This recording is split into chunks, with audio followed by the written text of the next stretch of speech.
तो दोस्तों अब हम लोग क्या पढ़ने जा रहे हैं, टॉपिक है हमारा नेशनल इनकम। पूरा डिटेल में समझेंगे नेशनल इनकम क्या होता है, इसके क्या क्या स्टेप्स होते हैं, कैसे कैलकुलेट किया जाता है। तो सबसे पहले हम बात करते हैं, अगर आपने हमारे पहले के लेक्चर्स देखे होंगे तो वहां पर मैंने आपको बताया था एक हमारे फादर ऑफ मैक्रो इकोनॉमिक्स कौन था। फादर ऑफ मैक्रो इकोनॉमिक्स क्या नाम था उनका? J.M. कीन्स। पूरा नाम भी आपको पता होना चाहिए, जॉन मैनार्ड कीन्स। ठीक है, फादर ऑफ मैक्रो इकोनॉमिक्स बोला जाता है। इनके अकॉर्डिंग नेशनल इनकम की परिभाषा क्या है, नेशनल इनकम की डेफिनेशन क्या है। इनके अकॉर्डिंग नेशनल इनकम की जो डेफिनेशन है वो मैं यहाँ पर लिख देता हूँ ताकि आपको क्लियर समझ में आ जाए। J.M. कीन्स बोलते हैं कि monetary value, monetary monetary monetary मतलब मनी, तो मनी वैल्यू एक तरह से आप समझ लीजिए। Monetary value of goods and services produced by a monetary value of goods and services produced by a country in a financial year, अब थोड़ा सा इसको हिंदी में भी समझ लीजिए, बहुत आसान लैंग्वेज है। Monetary value of goods and services produced by a country in a financial year, मतलब कि किसी भी देश के द्वारा एक फाइनेंशियल ईयर में गुड्स और सर्विसेज जो भी प्रोड्यूस किए गए हैं उनकी मॉनेटरी वैल्यू, वही होता है नेशनल इनकम। समझ में आ गया आपको? बिल्कुल सिंपल सी डेफिनेशन है। किसी भी कंट्री के द्वारा, किसी एक देश के द्वारा किसी एक फाइनेंशियल ईयर में, फाइनेंशियल ईयर क्या होता है आप सबको पता होना चाहिए, 1 अप्रैल से 31 मार्च तक फाइनेंशियल ईयर होता है।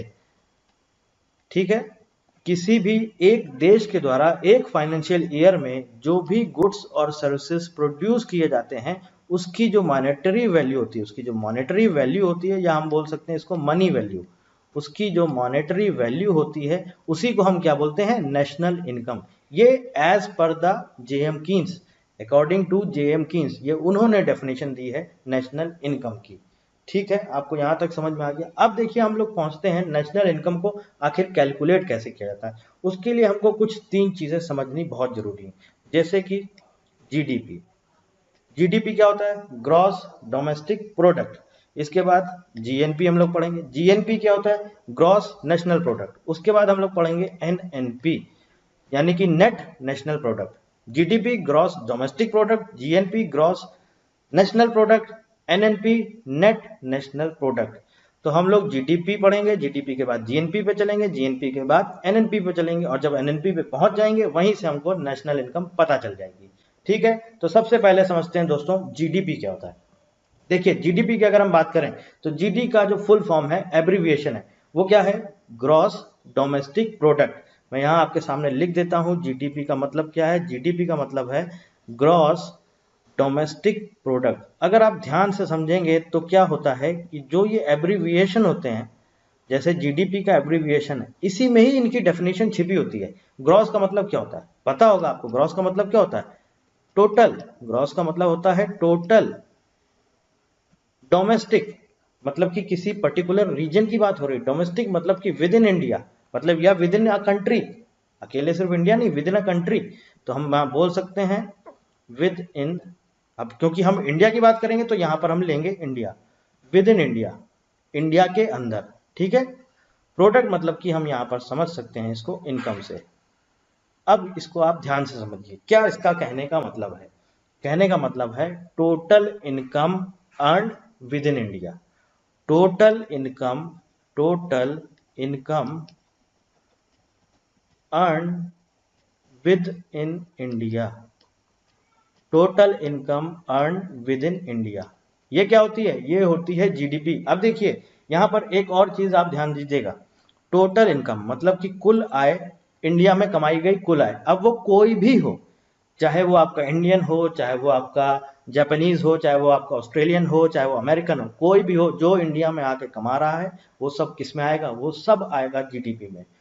या इसको अगर हम और थोड़ा सा डेफिनेशन लिखना चाहें, थोड़ा सा और, तो इसको हम कैसे लिख सकते हैं? इसको हम लिख सकते हैं total income earn with in India by Indians, by Indians and foreigners, and foreigners यहां तक आपको क्लियर समझ में आ गया? इसका मतलब क्या है? इसका मतलब सिंपल हिंदी भाषा में अगर आपको हम बताएं तो कुल आय, कुल कमाई गए आय, यानी कि इंडिया में कमाई गई कुल आय, उसे हम क्या बोलते हैं? जीडीपी। अब वो चाहे इंडियंस के द्वारा कमाई गई हो या फॉरेनर्स के द्वारा कमाई गई हो, किसी के भी द्वारा कमाई गई हो, इंडिया में कमाई गई है, इसका मतलब ये क्या है? ये है जीडीपी। यहां तक बात क्लियर हो गई? अभी मैं आपको एक एग्जाम्पल से समझा दूंगा, तब आपको और क्लियर समझ में आ जाएगा। जीडीपी समझ में आ गया। अब बात करते हैं जीएनपी। जीएनपी क्या होता है? जीएनपी का मतलब है जीएनपी। जीएनपी क्या है? जीएनपी है हमारा gross gross national product. Gross national product. अब देखिए, ग्रॉस का मतलब मैंने आपको पहले ही बताया, ग्रॉस का मतलब टोटल, ठीक है। प्रोडक्ट का मतलब इनकम। नेशनल मतलब कि नेशनल क्या होता है? कोई एक इंडिविजुअल। अब अगर हम अपनी कंट्री की बात कर रहे हैं तो नेशनल मतलब कि क्या है? मतलब कि इंडियन। अब देखिए फर्क यहां पर आपको समझ में आ गया। Total income earn by Indian. Total income, ये आ गई आपकी जीएनपी की definition. Total income earn, total income earn by Indian. Total income earn by Indian. अब यहां पर एक और चीज ध्यान देने वाली है, इसकी डेफिनेशन को अगर हम थोड़ा सा एक्सपेंड करें, इसका कहने का मतलब क्या है? इंडियंस के द्वारा कमाई गई कुल आय ही होती है हमारी जीएनपी। इंडियंस के द्वारा कमाई गई कुल आय होती है हमारी जीएनपी। लेकिन एक और चीज यहां पर ध्यान देने वाली है, वो ये है, चाहे वो इंडिया में कमाई गई हो, चाहे वो किसी भी देश में कमाई गई हो, चाहे वो इंडिया में कमाई गई हो, चाहे वो किसी भी देश में कमाई गई हो, वो होती है जीएनपी। तो मतलब कि अगर हम इसकी और थोड़ा सा डेफिनेशन को एक्सपेंड करें तो इसे हम क्या लिख सकते हैं? इसे हम बोल सकते हैं total income earned bye income in India, in India, और या and outside of India, outside of India, या हम बोल सकते हैं total income earn by Indian in the world. क्योंकि इंडिया की बात करें या बाहर की बात करें, जहां पर भी इंडियंस ने कमाई है वो क्या हो जाएगा? वो हो जाएगा आपका जीएनपी। तो आप समझ गए क्लियर क्या मतलब है? Whether it is earned in India और आउटसाइड ऑफ इंडिया, उससे कोई मतलब नहीं है। इंडियंस के द्वारा कमाई गई है तो वो क्या हो जाएगा? वो हो जाएगा आपका जीएनपी। अब चलिए हम एक एग्जाम्पल से इसको समझते हैं थोड़ा सा। मान लीजिए आप तीन भाई हैं या आप तीन दोस्त हैं, जो भी, कोई भी हम नाम ले लेते हैं, अनिल, सुनील, जो भी है। चलिए मैं मान लेता हूं आप तीन दोस्त हैं। ये सपोज मान लीजिए आपका पूरा एक वर्ल्ड है, ठीक है, ये पूरा विश्व है, इसके अंदर ये आपका आता है इंडिया, ठीक। मान लीजिए आप तीन दोस्त हैं, आप मान लीजिए एक दोस्त है आपका, उसका नाम है सुनील, दूसरा दोस्त है उसका नाम है अनिल, तीसरा मान लीजिए आप बोल देते हैं कोई भी, राकेश, ठीक है। आपने बोला सुनील इंडिया में कमाता है 1,000 रुपए, ठीक है, अनिल कमाता है 2,000 रुपए, ठीक है। राकेश जो था, इसको इंडिया में ऐसा लगा कि यहाँ हमें सैलरी मिलती है कम, तो ये इसने बोला कि हम जाते हैं किसी दूसरी कंट्री में। ये चला गया मान लीजिए यूएसए में, इसने कहा हम जा रहे हैं यूएसए, हम तो वहीं कमाएंगे, यहाँ पे हमारी सैलरी कम पड़ती है। तो राकेश यहाँ से चले गए भाई साहब, कहाँ चले गए? यूएसए में, ठीक है। इनको वहां मिलने लगे 4,000 रुपए, ठीक है। और मान लीजिए आपका ही कोई एक फ्रेंड था, या आपसे कोई बातचीत करते करते आपसे फ्रेंडशिप हो गई, दोस्ती हो गई, वो कोई यूएसए में रहता था, मान लीजिए उसका नाम था जॉन, ठीक है। उसने बोला कि हमको इंडिया पसंद है, हम इंडिया में आके काम करना चाहते हैं, वहां पे जॉब करना चाहते हैं। आपका ही दोस्त था, मान लीजिए उसका नाम था जॉन, उसको यहाँ मान लीजिए उस 3,000 रुपए मिलते हैं, ठीक है। तो अब आप देखिए, ये जॉन क्या है? फॉरनर। जॉन क्या है? फॉरनर। अब आप जीडीपी और जीएनपी का यहां से कैसे कैलकुलेट कर सकते हैं? देखिए बहुत आसान है। ये है आपका पूरा इंडिया और बाहर का पूरा है वर्ल्ड, ठीक है। जीडीपी की अगर बात करें तो मैंने आपको जीडीपी का मतलब क्या बताया था? जीडीपी का मतलब बताया था आपको total income, total income within India.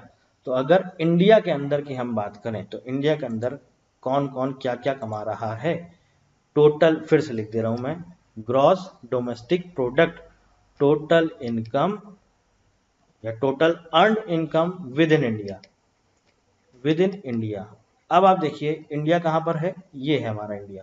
इसके अंदर जो भी लोग कमा रहे हैं ये सब जीडीपी है। क्या हुआ? मतलब कि यहां पर जीडीपी क्या हो गई? 1,000 प्लस 2,000 प्लस 3,000, कितना हो गया? 6,000। यानी कि ये क्या है? ये है हमारा जीडीपी। इंडिया के अंदर ये सारे के सारे लोग कमा रहे हैं, उससे कोई मतलब नहीं है कि वो इंडियन है कि फॉरेनर है, उससे कोई मतलब नहीं। इंडिया में कमा रहे हैं, हमारे देश में कमा रहे हैं, तो ये आ जाएगा जीडीपी। अब बात करते हैं जीएनपी की, थोड़ा सा अब हम समझते हैं जीएनपी को। जीएनपी क्या कहता है? जीएनपी का मतलब होता है ग्रॉस नेशनल प्रोडक्ट। मतलब क्या कह रहा है? इंडियंस के द्वारा कमाई गई इनकम, इंडियंस के द्वारा कमाई गई इनकम, चाहे वो इंडिया में कमाए चाहे कहीं भी कमाए, इंडियंस ने कमाई है तो वो आएगी जीएनपी में। तो अगर हम इसमें पूरे जो आपके सामने फिगर है तो इसमें देखें इंडियंस कौन कौन है? सुनील इंडियन है, अनिल इंडियन है, जॉन इंडियन है क्या? नहीं है, फॉरेनर है। तो क्या इसकी जो इनकम है ये जीएनपी में आएगी क्या? नहीं आएगी, नहीं काउंट करी जाएगी। लेकिन जीडीपी में काउंट करी जाएगी। क्यों? क्योंकि इंडिया के अंदर कमा रहा है, हमारे देश के अंदर रहकर कमा रहा है, इसलिए जीडीपी में जाएगा ये, लेकिन जीएनपी में नहीं आएगा। और यहां पर आप देखिए राकेश यूएसए चला गया था, वो यूएसए में कमा रहा है, लेकिन ये तो इंडियन है ना। तो जीएनपी क्या कहता है? जीएनपी कहता है total income earn by Indians. तो इंडियन कौन कौन है? सुनील है, अनिल है और राकेश है। तो यहां पर हमारा जीएनपी क्या हो जाएगा? 1000 प्लस 2000 प्लस 4000 कितना हो गया? 7000। यही तो हुआ ना।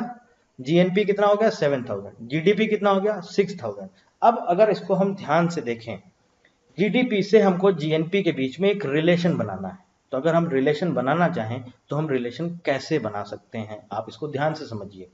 रिलेशन बनाने के लिए हम कैसे रिलेशन बना सकते हैं? देखिए जीडीपी कितना है? 6000, जीएनपी कितना है? 7000। ठीक है, हमें रिलेशन बनाना है। कैसे हम रिलेशन बना सकते हैं? 6000 में अगर हम 1000 जोड़ दें, ऐड कर दें, तो क्या हो जाएगा? 7000 ही तो बनेगा, यही तो बनेगा। अब देखिए यहां पर एक इंपॉर्टेंट फैक्ट आता है, एक इंपॉर्टेंट टर्म आता है, वो बहुत इंपॉर्टेंट है। ये जो 1000 रुपए हमने ऐड किए हैं ये कहां से आया है? ये तो आपका हो गया जीडीपी, ये आपका हो गया जीएनपी। अब ये जो 1000 रुपए आए हैं जो मैंने ऐड किए हैं 6000 में, अगर आप 1000 ऐड करते हैं तो क्या होगा? 7000 ही तो होगा। लेकिन ये 1000 रुपए आए कहां से? थोड़ा सा इसको समझते हैं डिटेल में, ये 1000 रुपए आखिरकार आए कहां से? अब आप देखिए यहां पर एक इंपॉर्टेंट टर्म आता है एफ आई एफ ए और एफ आई टी ए। इसका मतलब क्या है? इसका मतलब है, मैं यहां पर लिख देता हूं, एफ आई एफ ए का मतलब क्या है? एफ आई एफ ए का मतलब है factor income, factor income, factor income from abroad, factor income from abroad. और यहां क्या है? F I T A, factor income, income to abroad. ठीक है, फैक्टर इनकम टू अब्रॉड। अब यहां पर देखिए फैक्टर इनकम फ्रॉम अब्रॉड क्या है? विदेश से हमारे पास क्या आय आ रही है, बाहर से हमारे पास क्या इनकम आ रही है? आपको पता है क्या आ रही है? जी हाँ, राकेश जो बाहर गया है ये हमारी इनकम जो आ रही है कहां से आ रही है? विदेश से आ रही है। और यहां नीचे क्या लिखा है? एफआईटी है, फैक्टर इनकम टू अब्रॉड, विदेश में जाने वाली या विदेश को होने वाली आय कौन सी? जॉन जो कमा रहा है ये अपने देश के लिए कमा रहा है, कुछ ना कुछ पैसा अपने घर पे भेजता ही होगा, अपनी कंट्री में भेजता ही होगा। तो इसका मतलब यहाँ पर एफ आई एफ ए कितना हुआ? 4000, एफ आई टी ए कितना हुआ? 3000। फिर से बता देता हूँ, F I F A factor income from abroad, विदेश से होने वाली आय, F I T A factor income to abroad, विदेश को होने वाली आय। समझ गए? सिंपल सा मतलब है। तो अगर हम यहाँ पर फॉर्मूले में रखें तो यहाँ पर हमारा क्या फॉर्मूला बनेगा? बनेगा GDP, GDP plus F I F A, विदेश से होने वाली आय, विदेश से, minus F I T A, to abroad है यानी कि विदेश को होने वाली आय, यही हमारा हो जाता है जीएनपी। तो अगर हम यहां पर देखें जीडीपी हमारा कितना निकला था? 6000, विदेश से होने वाली आय तो ये राकेश ने कितना कमाया था? 4000। और उसके बाद यहां पर है विदेश को होने वाली आय, जॉन अपने देश में कितना लेके जा रहा है? 3000। तो विदेश को कितनी आय हो रही है? 3000 इज इक्वल टू जीएनपी। तो आप देख सकते हैं 4000 माइनस 3000 कितना होगा? 6000 प्लस 1000 इज इक्वल टू 7000। और यही शायद हमारा जीएनपी निकल कर आया था। अब ये आप देखिए यहां पर जो ये मैंने 4000 माइनस 3000 किया है, ये जो 4000 माइनस 3000 किया है, क्या किया है मैंने? मैंने किया है F I F A minus F I T ए। ये हमारा क्या हो जाता है? Sorry, F I T A, FITA। 4000 में से मैंने आपका 3000 घटा दिया, तो ये जो हमारा हुआ factor income from abroad minus factor income to abroad, क्या निकल के आ जाता है? ये निकल के आ जाता है NFIA। NFIA इसका क्या मतलब हो गया? इसका मतलब हो गया net factor income, net factor income from abroad. कुछ किया नहीं है, सिर्फ हमने एक नेट कर दिया, मतलब कि वहां से कितनी आ रही है, वहां कितनी जा रही है, हमने दोनों को डिफरेंस देखा, दोनों का कितना, जितना डिफरेंस था हमने उसको बोल दिया कि हाँ ये नेट इनकम है, बस सिंपल, और कुछ भी नहीं किया है। तो यहां पर आपको एक और फॉर्मूला बन गया, क्या बन गया? GDP प्लस NFIA यानी कि नेट फैक्टर इनकम, अगर हम GDP में जोड़ दें तो हमारा क्या बन जाता है? हमारा बन जाता है GNP। यहां तक पिक्चर क्लियर है? आपको समझ में आ रहा है कि नहीं आ रहा है? GDP में अगर हम नेट फैक्टर इनकम जोड़ देते हैं तो हमारा क्या बन जाता है? GNP बन जाता है। क्या बन जाता है? GNP बन जाता है। अब आप चाहें तो इसको 2 मिनट के लिए वीडियो को पॉज कर लीजिए, थोड़ा सा रिवाइज कर लीजिए, एक बार समझिए GDP और GNP में डिफरेंस क्या है, और फिर एग्जाम्पल से समझिए कि दोनों में क्या डिफरेंस है। GDP मैंने आपको बताया, क्या बताया आपको? इंडिया के अंदर होने वाली आय, चाहे वो किसी के भी द्वारा हो, चाहे इंडियंस हो चाहे फॉरेनर हो, कोई भी हो, इंडिया के अंदर कमा रहा है तो वो आएगा GDP। GNP क्या है? नेशनल्स, इंडियंस के द्वारा कमाई गई जो इनकम है वो होती है GNP, चाहे वो इंडिया में कमा रहा हो चाहे वो वर्ल्ड में कमा रहा हो। आप एक बार 2 मिनट के लिए वीडियो को पॉज करिए, थोड़ा सा रिवाइज करिए, इसके बाद फिर हम लोग आगे चलते हैं। तो दोस्तों यहां तक आपको क्लियर समझ में आ चुका है। अभी हम लोगों ने क्या डिस्कस किया? हम लोगों ने डिस्कस कर लिया है GDP कर लिया है, हम लोगों ने GNP कर लिया, और एक एग्जाम्पल के थ्रू मैंने आपको ऑलरेडी बता दिया है। तो यहां तक आपको क्लियर समझ में आ गया, कोई डाउट नहीं है। अब हम लोग क्या करेंगे? हमने आपको बताया था GDP से शुरू हुए थे, GDP से हमें किधर चलना था? हमें चलना था GNP की तरफ, जो ऑलरेडी हम लोगों ने कवर कर लिया। अब GNP से हम लोग चलेंगे NNP की तरफ। अब यहाँ पर मैं आपको सिंपल सा एक तरीका बताता हूँ, बहुत आसान है, कुछ भी नहीं है। जो हमारी GNP होती है, जैसे मान लीजिए कोई भी आप आज सामान खरीदते हैं, आप आज मान लीजिए कोई मोबाइल खरीद के लाते हैं, मोबाइल फोन खरीद के लाते हैं, कल आप उसको बेचने जाएंगे, मान लीजिए आपने आज एक मोबाइल फोन, मान लीजिए आपने एक 20,000 का आपने एक मोबाइल खरीदा, आज आपने खरीदा, आपने कहा कल मुझे अच्छा नहीं लग रहा, मुझे दूसरा मोबाइल लेना, मैं इसको बेचता हूँ। तो आप जब उसको बेचने जाएंगे तो क्या वो 20,000 पे बिकेगा? क्या नहीं बिकेगा, कुछ ना कुछ कम वैल्यू पे बिकेगा। हो सकता है 17,000 में बिके, हो सकता है 18,000 में बिके, हो सकता है 15,000 में बिके, जो भी वैल्यू, मान लीजिए 16,000 में बिका, तो आपको क्या हुआ? 4,000 रुपए की कमी हुई यहाँ पर। 4,000 रुपए कम पर आपने बेचा तो क्या हुआ? ये जो आपका मोबाइल की वैल्यू थी ये 4,000 रुपए कम हो गई, जबकि आपने एक दिन बाद ही बेचा, एक ही दिन बाद इसकी 4,000 रुपए कम हो गई। तो ये इसे हम बोलते हैं डेप्रीशिएशन। तो जीएनपी में से जब आप डेप्रीशिएशन को माइनस कर देते हैं, डेप्रीशिएशन को घटा देते हैं, जीएनपी में से डेप्रीशिएशन को घटा देते हैं, तो आपका बन जाता है एनएनपी, जिसे बोलते हैं net national product. NNP, GNP क्या था? ग्रॉस नेशनल प्रोडक्ट, एनएनपी क्या है? Net national product. अब यहां पर देखिए, इसी को हम बोलते हैं नेशनल इनकम। जो एनएनपी की बात हो रही है, यहीं से कैलकुलेट किया जाता है आपका नेशनल इनकम, ठीक है, नेशनल इनकम। अब देखिए दो बेसिकली दो चीजों पर डिपेंड होती है हम कैसे निकालते हैं नेशनल इनकम। एक तो होता है हमारा फैक्टर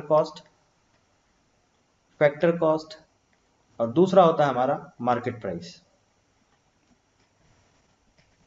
अब देखिए हम कैसे कैलकुलेट करते हैं इसको, सिंपल सा समझिए। मान लीजिए आपकी कोई एक ऑर्गेनाइजेशन है, या आपका कोई एक छोटी सी कंपनी, मान लीजिए आप कोई भी एक प्रोडक्ट बना रहे हैं, कोई भी प्रोडक्ट, मान लीजिए आप, चलिए मोबाइल का ही एग्जांपल लेते हैं, आप मोबाइल बना रहे हैं, आपने मोबाइल बनाया, आपने पूरा मैन्युफैक्चर कर लिया, सब कुछ, सारा कुछ सामान इधर उधर से ले लेके असेंबल करके आपने मोबाइल बनाया।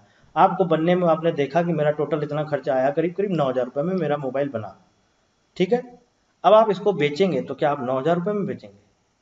कितने में बेचेंगे आप जब इसको बाहर बेचने जाएंगे तो सीधी सी बात है, आप इसमें टैक्स भी ऐड करेंगे। अब टैक्स कितने टाइप के होते हैं, कौन कौन से टैक्स होते हैं, ये आगे हम डिस्कस करेंगे, जब टैक्सेशन सिस्टम पढ़ेंगे तब वहां पर हम पूरा डिटेल में पढ़ेंगे टैक्स सिस्टम कौन कौन से होते हैं, क्या क्या टैक्स होते हैं, वैल्यू एडेड टैक्स क्या होता है, इसके अलावा इनडायरेक्ट टैक्स क्या होते हैं, डायरेक्ट टैक्स क्या होता है, GST क्या होता है, ये सब हम लोग वहां पर पढ़ेंगे। अभी आप सिंपल सी चीज समझिए, आपने बनाया 9,000 रुपये का मोबाइल, गवर्नमेंट ने इसमें बोल दिया कि हम टैक्स लेंगे, तो आपने उस टैक्स को, मान लीजिए गवर्नमेंट ने बोला 1,000 रुपये हम टैक्स लेंगे, ठीक है। ये आपका हो गया टैक्स। तो टोटल कॉस्ट कितनी हो गई? 10,000। ये जो आपकी कॉस्ट लगी, जितना भी आपने अपने प्रोडक्शन में कॉस्ट लगाई, ये आपका क्या था? इसी को बोलते हैं फैक्टर कॉस्ट। Factor cost. और जब आपने इसमें टैक्स ऐड कर दिया, उसके बाद हमारा क्या आ गया? उसके बाद हमारा आ गया ये मार्केट प्राइस, मतलब कि बाजार पर मूल्य, बाजार का मूल्य। आप 10,000 में बेचोगे। अब यहां पर एक और चीज आती है, यहां पर देखिए, अभी थोड़ा सा इसको और टेक्निकली समझें तो क्या होता है। फैक्टर कॉस्ट जो होती है, फैक्टर कॉस्ट, इसमें अगर हम टैक्स जोड़ दें, टैक्स या हम इसे बोलते हैं इनडायरेक्ट टैक्स, इनडायरेक्ट टैक्स, ठीक है। अब मान लीजिए आपने मोबाइल बनाया 9,000 रुपए का, ठीक है। सरकार ने आपसे बोला कि हम 1,000 रुपए टैक्स लेंगे। इसके बाद गवर्नमेंट कहीं ना कहीं आपको छूट देती है, सब्सिडी देती है। तो आपने, गवर्नमेंट ने कहा कि हम आपको 200 रुपए की सब्सिडी देंगे।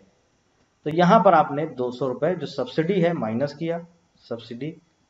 तो आपने 9,000 का मोबाइल बनाया, 1,000 रुपए गवर्नमेंट ने टैक्स लिया, 200 रुपए की छूट दी, तो ये टोटल आपको कितना पड़ा? 9,800 रुपए। तो ये हुआ आपका market price. Clear picture? Market price क्या होता है, समझ में आ गया? ये तो मैंने आपको सिर्फ एक एग्जाम्पल बताया है कि नॉर्मल सी चीज है कि आपने कोई भी चीज 2,000 की बनाई, उसमें सरकार ने 10, उसमें सरकार ने जो है 500 रुपए आपका टैक्स लगा दिया, मान लीजिए 200 रुपए टैक्स लगा दिया, तो आप बाहर कितने में बेचोगे? सीधी सी बात है, 2200 में। लेकिन अगर हम यहाँ नेशनल इनकम की बात करने जा रहे हैं, तो थोड़ा सा टेक्निकली इसको अगर हम समझेंगे तो क्या होता है एक्चुअल में मार्केट प्राइस। फैक्टर कॉस्ट, जितने में आपने अपना सामान बनाया, उसके बाद गवर्नमेंट ने टैक्स लगाया, उसके बाद गवर्नमेंट ने आपको छूट दे दी, सब्सिडी दे दी, तो आपने ये सब कैलकुलेट किया, उसके बाद जो फाइनल प्राइस निकल के आया, वो निकल के आया, उसे हम बोलते हैं मार्केट प्राइस। क्या बोलते हैं उसे हम? Market price. अब थोड़ा सा और डिटेल में समझ लेते हैं। देखिए, फैक्टर कॉस्ट, फैक्टर कॉस्ट मैंने अभी आपको बताया था 9,000 रुपए थी। इसके बाद क्या हुआ? इसके बाद आपने इनडायरेक्ट टैक्स लगा दिए, इनडायरेक्ट टैक्स, ठीक है। इसके बाद क्या हुआ? सब्सिडी माइनस कर दी, तो हमारा क्या निकल के आया? हमारा निकल के आया मार्केट प्राइस। अब देखिए, ये जो इनडायरेक्ट टैक्स और सब्सिडी है, इसी को हम ये भी बोल सकते हैं कि net indirect tax, net indirect tax, ठीक। तो क्या हुआ? फैक्टर कॉस्ट में अगर हम नेट इनडायरेक्ट टैक्स जोड़ दें तो क्या निकल के आ जाता है? निकल के आ जाता है भैया मार्केट प्राइस। समझ में आ गया? नेशनल इनकम को जब हम कैलकुलेट करते हैं तो फैक्टर कॉस्ट और मार्केट प्राइस दोनों पे कैलकुलेट करते हैं। इसलिए मैं आपको यहाँ पर बता रहा हूँ कि फैक्टर कॉस्ट क्या होता है, मार्केट प्राइस क्या होता है। यहाँ तक आपको बात समझ में आ गई? अब देखिए, जो अभी हम आपकी बात कर रहे थे एनएनपी की, एनएनपी अभी हम आपको बता रहे थे ना, नेट नेशनल प्रोडक्ट क्या होता है। जीएनपी में से अगर आप डेप्रिसिएशन, या जो एक तरह से ये समझिए कि किसी भी प्रोडक्ट की या किसी भी आइटम की जो वैल्यू जितनी कम हो जाती है, वही होता है डेप्रिसिएशन। ये क्या हो जाता है? ये हो जाता है एनएनपी। तो यहां से हम एनएनपी कैलकुलेट कर सकते हैं। कैसे? NNP at factor cost plus net indirect tax, net indirect tax is equal to NNP at market price. या फिर इसको हम दूसरी तरह से भी बोल सकते हैं। क्या बोल सकते हैं? इसको हम ये बोल सकते हैं NNP net national product at factor cost is equal to net national product at market price minus net indirect tax. ये भी तो बोल सकते हैं इसको हम। कुछ नहीं किया मैंने, नेट इनडायरेक्ट टैक्स को खाली राइट साइड कर दिया तो वो माइनस में हो गया। और यही होता है आपका नेशनल इनकम, यही होता है आपका नेशनल इनकम, जिसे हम बोलते हैं राष्ट्रीय आय। समझ में आ गई आपको बात? क्लियर? समझ में आ गया? जीडीपी, जीडीपी से जीएनपी, जीएनपी से एनएनपी, और कैसे निकालते हैं नेशनल इनकम, क्या होती है फैक्टर कॉस्ट और क्या होता है मार्केट प्राइस। क्लियर? समझ में आ गया है? अब यहाँ पर एक और इम्पोर्टेंट फॉर्मूला है, उसको आप लिख लीजिए, वो भी बहुत इंपॉर्टेंट है, जिसे हम बोलते हैं पर कैपिटा इनकम। ये क्या होती है?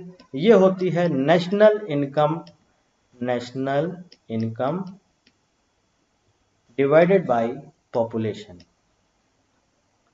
पॉपुलेशन ऑफ अ रीजन, ठीक है।